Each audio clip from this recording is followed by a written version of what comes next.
I want to show you this little girl's picture, Jessica Ridgeway. She never made it to school, and right away, the school called the little girl's mother. The mom works nights, so she didn't get the message until much later in the day, and that's what's bringing us to where we are right now. A massive search taking place. Right now, police, along with the CBI, have issued an Amber Alert, and the reason is this. It's because of the amount of time that has passed since she was last seen. Late Wednesday night, police announced a body had been found near a park in the Denver suburb of Arvada. At this point, they won't officially confirm it is 10-year-old Jessica Ridgeway, but multiple police sources tell ABC News they believe it is the... Snow has a way of making everything feel safe.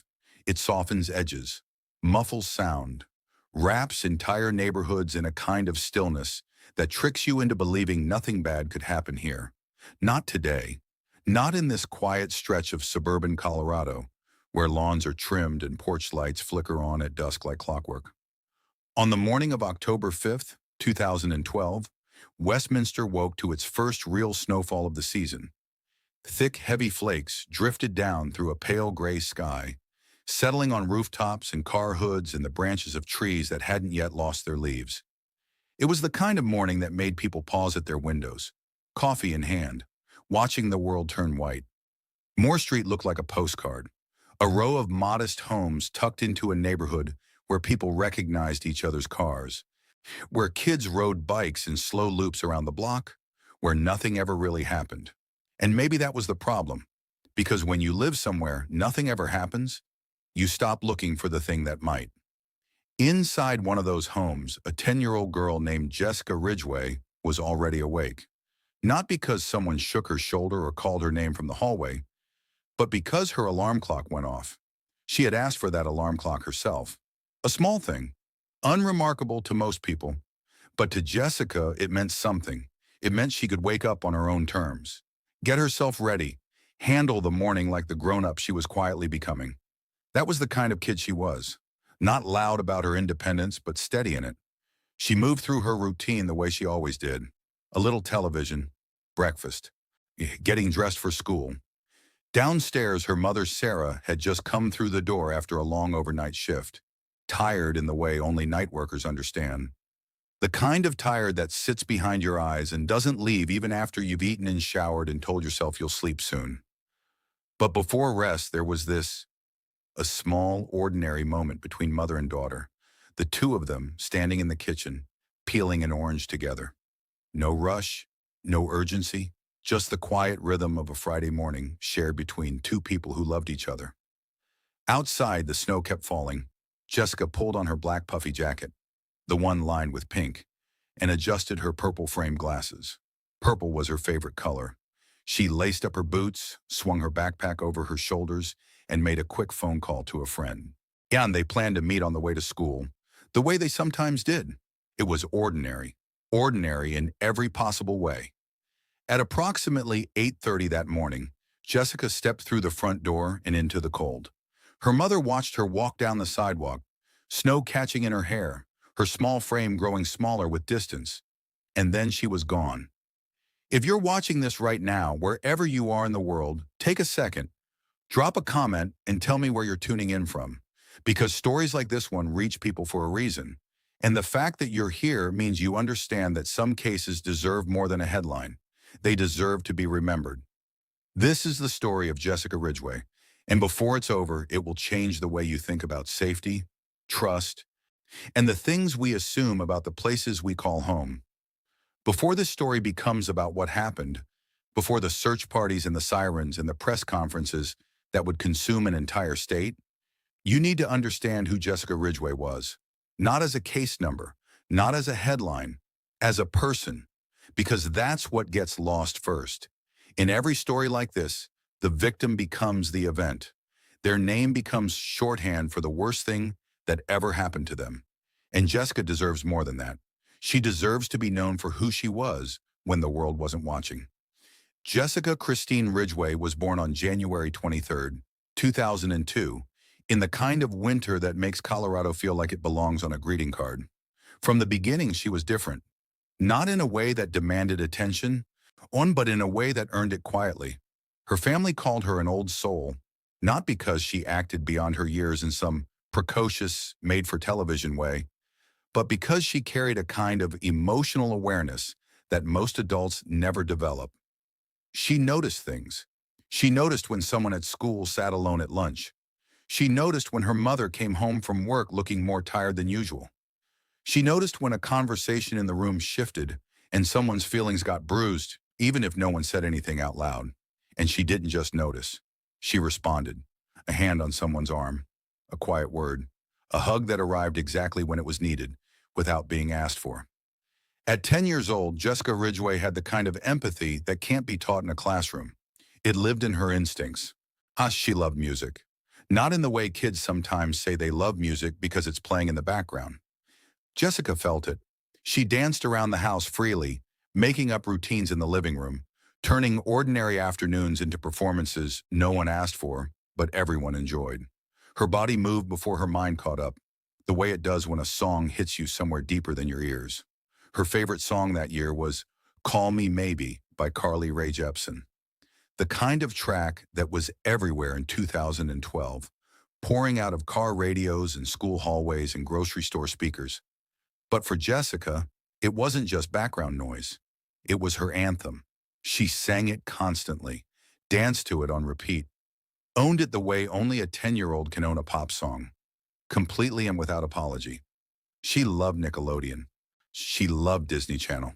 She loved the things that 10-year-olds are supposed to love, and she loved them without reservation, without trying to seem older or cooler than she was.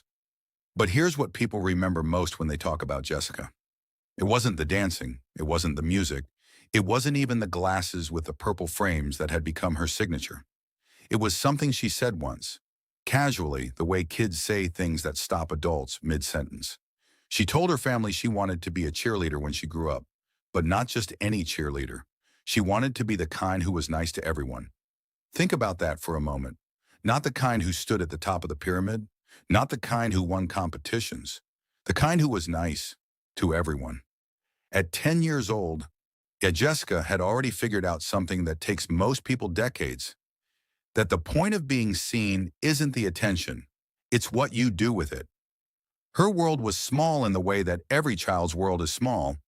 Home, school, the walk between them. But she filled it completely. She lived with her mother, Sarah, her grandmother, and her aunt in a home on Moore Street that was never quiet for long.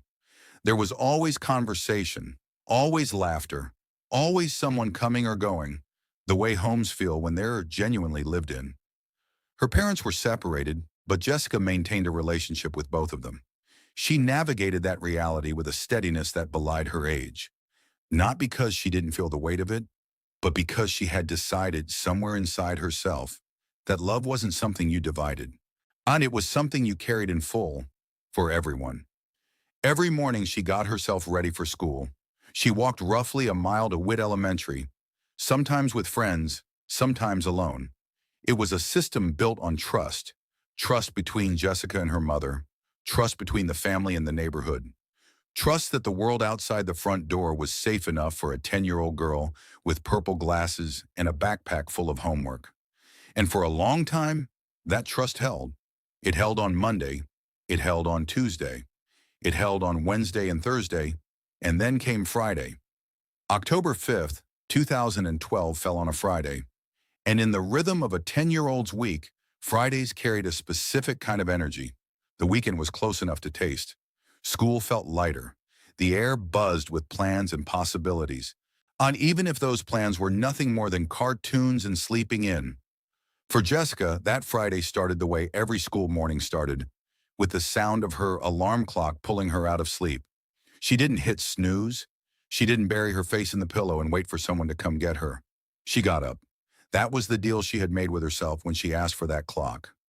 She wanted to be the one in charge of her own mornings, and she held herself to it with a consistency that would impress most adults.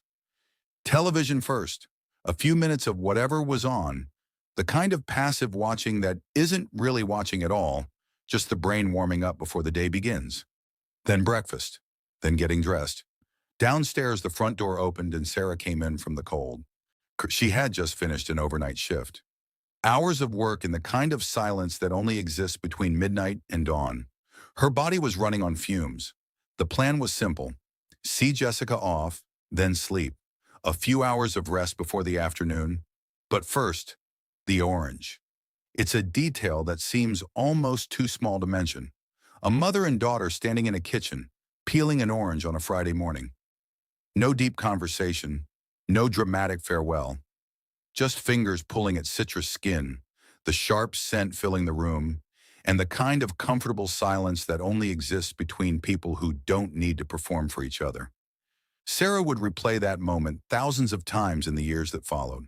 The smell of it, the sound of the peel separating from the fruit, the way Jessica stood close to her, not because she needed anything, but because she wanted to be near. Some moments only become important after they're gone. Outside, the snow continued to fall.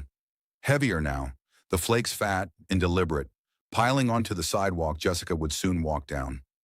The temperature hovered just above freezing, cold enough to see your breath, cold enough to make you pull your jacket tighter and walk a little faster. Jessica dressed for it, the black puffy jacket with the pink lining, her boots, her backpack, and of course, the purple glasses. She checked herself the way she always did, not out of vanity, but out of that quiet self-awareness she carried everywhere. Before stepping outside, she picked up the phone and called a friend, a boy she sometimes walked with on the way to Witt Elementary. The plan was to meet up along the route, the way they had done before. A casual arrangement, nothing formal, just two kids falling into step together on a snowy Friday morning. At approximately 8:30, Jessica opened the front door. Cold air rushed in. She stepped onto the porch, down the steps, and onto the sidewalk. Her boots pressed into fresh snow, each footprint small and deliberate, pointing in the direction of a school she would never reach. Behind her, Sarah stood near the doorway and watched. She saw her daughter's figure move down Moore Street, growing smaller against the white landscape, until the snow in the distance swallowed her up. She didn't call out. There was no reason to. Did you walk to school alone when you were growing up? A lot of us did. It felt normal, even safe. Drop where you grew up in the comments. I'm curious how many of you share that memory. Because for Jessica Ridgeway, that walk was the most ordinary part of her day, until it became the last thing she ever did. Here is where the story fractures. Not with a scream, not with a witness, not with anything that would later appear in a police report as a definitive moment. It fractured in silence, the kind of silence that only becomes terrifying in hindsight. Jessica never arrived at her friend's house. The boy she had called that morning waited for a while, the way kids do, without urgency, without suspicion. When she didn't show, he walked to school without her. He didn't call anyone. He didn't mention it. Why would he? Maybe she left early. Maybe her mom drove her. Maybe she just took a different route. At Witt Elementary, the school day began on schedule. Attendance was taken. Jessica's name was called. No response. Her seat stayed empty. And here is where a system that was supposed to protect her began to fail. Not dramatically, not with a single catastrophic error, but in the slow, bureaucratic way that systems often fail. Quietly, procedurally. One small gap leading to another. The school's attendance policy required notification when a student was absent without prior communication from a parent. A call was placed to Sarah's phone, but Sarah was asleep. Deep in the kind of unconsciousness that follows an overnight shift. The kind where your body doesn't just rest, it shuts down. Her phone sat somewhere out of reach, collecting a voicemail that would go unheard for hours. No one followed up. No second call. No knock on the door. No escalation to an emergency contact. The protocol, such as it was, had been followed. A call was made, a message was left, the box was checked, and Jessica remained missing. Yes, this is something worth understanding, not to assign blame, but to recognize a structural vulnerability that existed in 2012 and, in many school districts, still exists today. Absence notification systems were not designed with abduction in mind. They were designed for sick days and family vacations and the occasional overslept alarm. The gap between a recorded absence and an actual emergency response was wide enough for a child to disappear into, and Jessica did. For 6 hours, she existed in a kind of limbo. Gone from home, absent from school, unaccounted for by any adult in any system. 6 hours in which her trail grew colder with every passing minute. 6 hours in which snow continued to fall, covering footprints, muting evidence, erasing the physical record of wherever she had gone and whoever had taken her there. In missing child investigations, time is not a resource. It is the resource. Every study, every statistical model, every veteran investigator will tell you the same thing. The first hours after a child's disappearance are the most critical. The probability of recovery drops sharply as minutes turn to hours. Leads go stale. Witnesses forget details. Vehicles cross county lines, then state lines. Evidence degrades. 6 hours is not a small delay. 6 hours is a chasm. At 4 o'clock that afternoon, Sarah woke up. The house was quiet in a way that probably didn't register at first. The kind of quiet that feels normal when you're still pulling yourself out of sleep. She reached for her phone. One voicemail, one message from Witt Elementary, left hours earlier, informing her that Jessica had not been in school that day. The confusion must have lasted only seconds. But in those seconds, every possible explanation cycled through her mind. A misunderstanding, a mix-up. Maybe Jessica went to a friend's house after school. Maybe she was already on her way home. But the house was empty, and the snow outside had been falling all day. Sarah drove. She retraced Jessica's walking route. Moore Street to the school, every block in between. She stopped at Chelsea Park. She stopped at a friend's home. She went to the school itself. Nothing. No Jessica, no backpack, no footprints leading anywhere that made sense. Just a neighborhood buried in white silence. At 4:23 p.m., Sarah Ridgeway picked up the phone and called the Westminster Police Department. Her daughter was missing. And the clock, the one that had already been running for nearly 8 hours, finally started for everyone else. The call came in at 4:23 p.m., and from that moment, Westminster Police treated it exactly as what it was, a child who had left for school that morning and never arrived. There was no waiting period, no suggestion to give it a few more hours, no bureaucratic hesitation. When a 10-year-old is unaccounted for with no explanation and no contact, the response is immediate. Officers were dispatched to Moore Street within minutes. The first thing they did was establish the basics. When was Jessica last seen? 8:30 that morning. Where was she headed? Witt Elementary, roughly a mile from home. What was she wearing? Black puffy jacket with pink lining, boots, purple frame glasses, and a backpack. What route did she normally take? Sarah walked them through it. The same streets she had just driven herself, scanning every sidewalk and yard for something, anything, that might explain where her daughter had gone. Officers began canvassing the neighborhood immediately. Doors were knocked on. Residents were questioned. Did you see a young girl walking alone this morning? Did you notice anything unusual? A vehicle that didn't belong? A person you didn't recognize? Most people had nothing to offer. The snow had kept many indoors. Those who had been outside remembered the cold, the flakes, the quiet, but not a 10-year-old girl walking to school. The snow itself had become an obstacle. K-9 units were deployed along Jessica's known route, but tracking scent through fresh snowfall is one of the most difficult challenges in K-9 search work. Snow doesn't just cover a trail, it suppresses it. Scent particles that would normally rise from the ground and linger in the air get trapped beneath layers of frozen moisture. The dogs worked methodically, noses low, handlers watching for any shift in behavior that might indicate a lead. But the trail was fractured, broken in places, impossible to follow with certainty. By nightfall, the scope of the operation expanded. Westminster Police activated mutual aid agreements, pulling in resources from neighboring jurisdictions.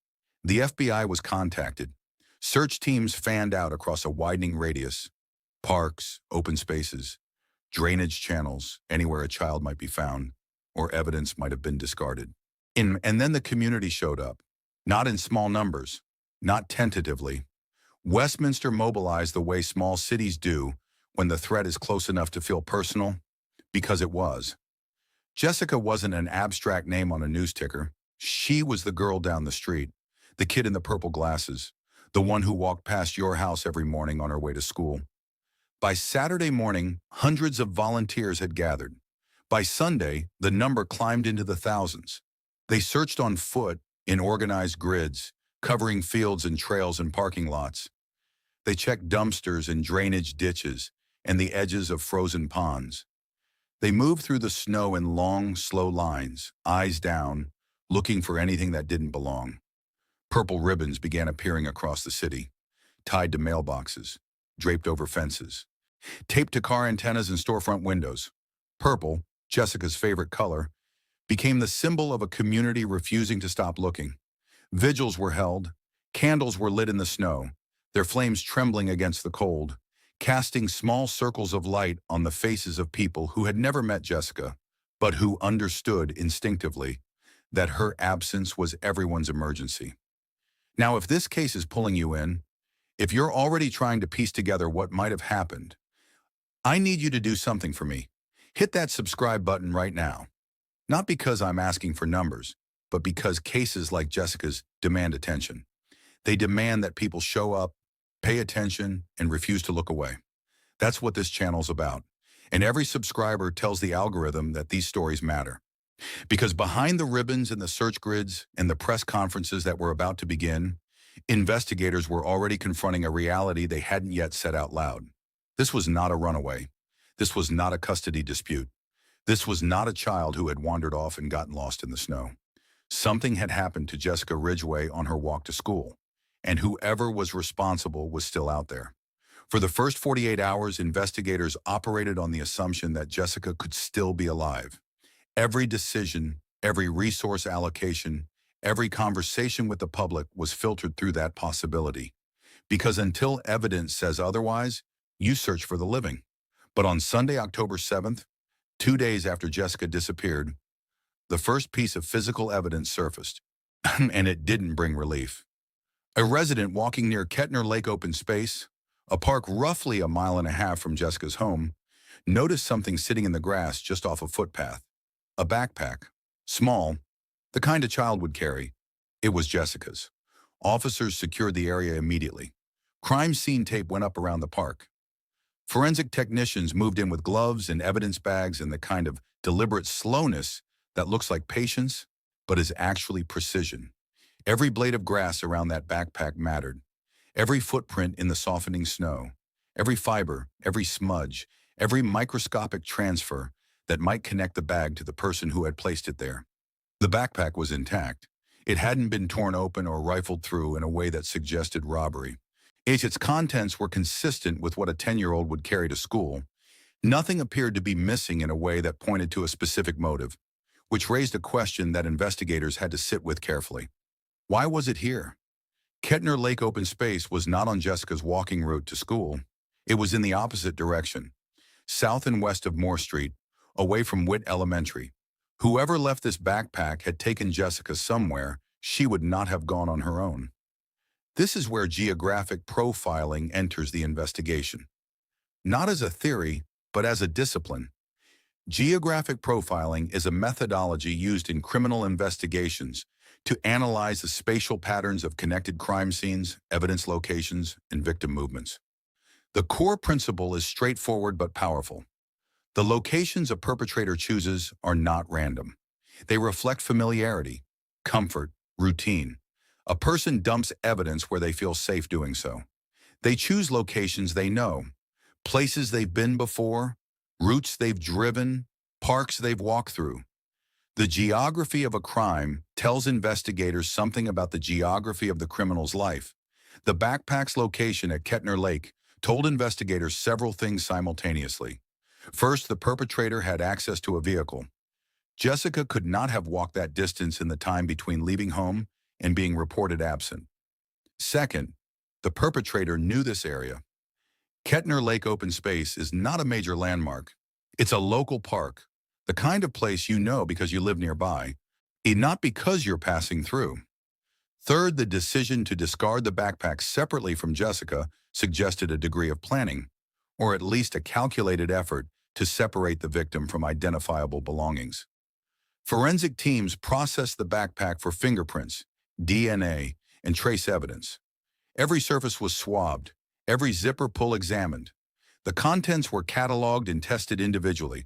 In forensic science, an object like a backpack is what's known as a high-contact item, something handled frequently by its owner, but also potentially handled by anyone who took it. The challenge is separating the expected DNA, Jessica's, from any foreign profile that might belong to the person responsible. That process takes time, and time was something this investigation had already lost too much of. Meanwhile, the discovery reshaped the search grid entirely. If the backpack was found at Kettner Lake, the operational radius had to expand. Search teams adjusted their focus, concentrating on open spaces, undeveloped land, and areas with natural concealment within a broadening circle around the park. Volunteers continued to show up, but the mood had shifted. The purple ribbons still hung from mailboxes and car mirrors across Westminster, but the energy behind them had changed. Hope was still there, but it was thinner now, more fragile, held together by the kind of collective determination that refuses to say out loud what the mind has already begun to accept. Here's a question I want you to sit with, and I mean really think about it before you answer in the comments. If you were part of this investigative team, and the backpack was found at Kettner Lake, a location away from Jessica's route, in a park that only a local would know, what would that tell you about the person you're looking for? Are you thinking stranger, or are you thinking someone closer to home? Drop your theory below. I want to hear how you read this evidence, because investigators were asking themselves the same question, and the answer was already beginning to take shape, though not in the way anyone expected. 3 days after Jessica Ridgeway walked out her front door, the search was no longer just about finding her. It was about finding who took her. 5 days. For 5 days, Westminster held its breath. For 5 days, thousands of people walked search grids in the cold, scanning ditches and tree lines and the edges of frozen fields. For 5 days, Sarah Ridgeway lived inside a nightmare that wouldn't end and wouldn't resolve, suspended between the unbearable hope that her daughter was alive and the unbearable fear that she wasn't. On Wednesday, October 10th, 2012, the search ended, but not the way anyone had prayed it would. A group of volunteers working an area near Patridge Park open space, an undeveloped stretch of land in Arvada, roughly 7 miles from Jessica's home, made a discovery that no search volunteer should ever have to make: human remains, partial, concealed in tall grass and brush, in a location that was not visible from any road or trail. Whoever had placed them there had chosen the spot deliberately. Somewhere removed, somewhere hidden, somewhere that required knowledge of the terrain. Law enforcement moved in immediately. The area was sealed. Forensic teams began the painstaking process of documenting and recovering evidence from the scene. The work was slow, methodical, and conducted with the kind of clinical discipline that exists specifically to hold back the emotional weight of what's being processed. Identification was not immediate.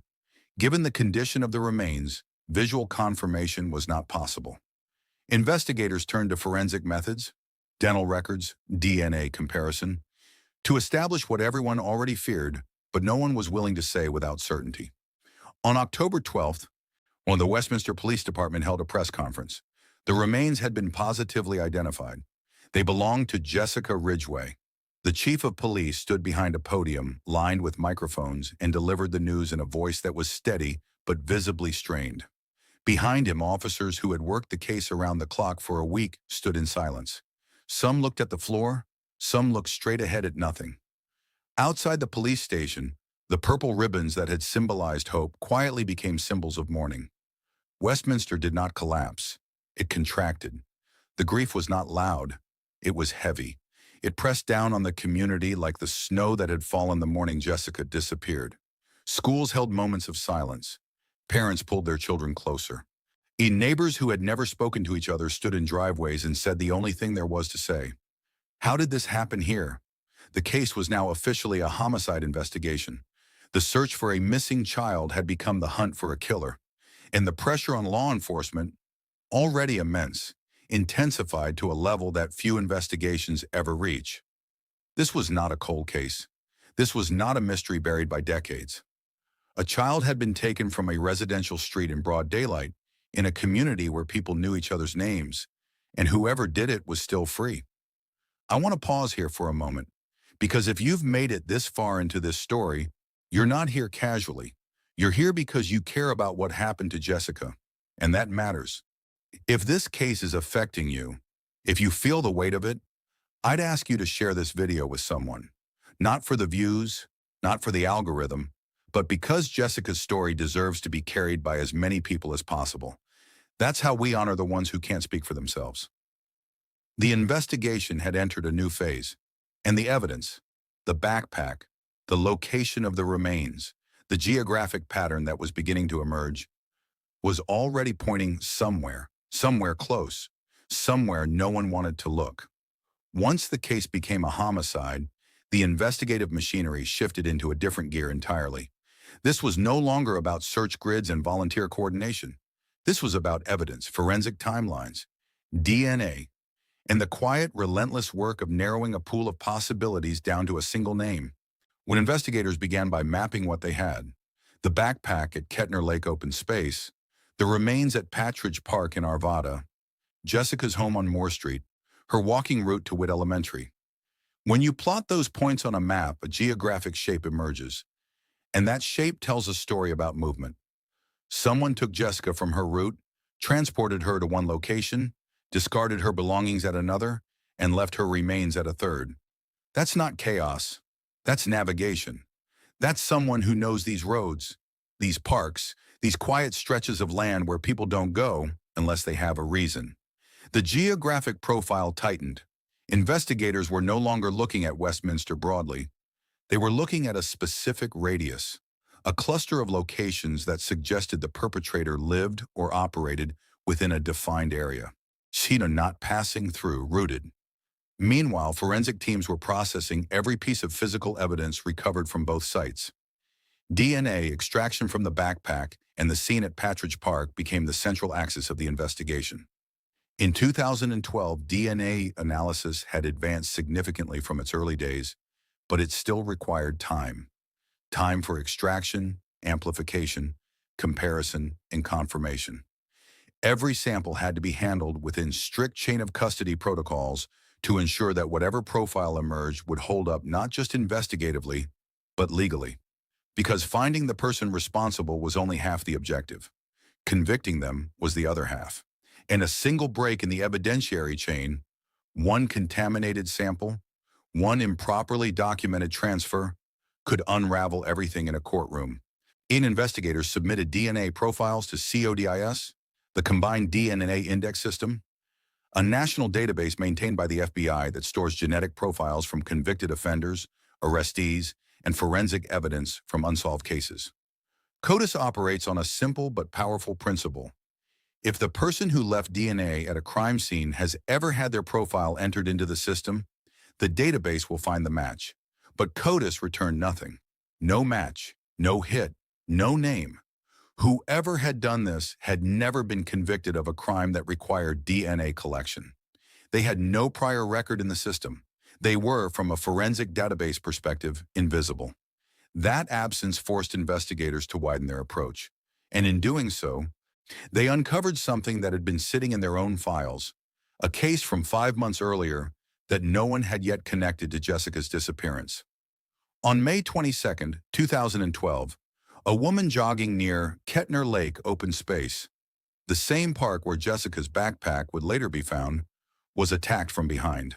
A young male grabbed her and attempted to drag her off the path. She fought back, hard. She screamed, twisted free, and escaped. The attacker fled. The case was documented. A report was filed, but the assailant was never identified, and without a suspect or forensic evidence strong enough to generate a lead, the case remained open and unresolved. Now, months later, investigators looked at that file with different eyes. Kettner Lake, the same location, an attempted abduction of a female. When a perpetrator who was described as young, possibly a teenager. The geographic overlap was too precise to be coincidence. If the same person was responsible for both incidents, then the attack on the jogger wasn't a separate crime. It was a rehearsal, a failed attempt that preceded a successful one.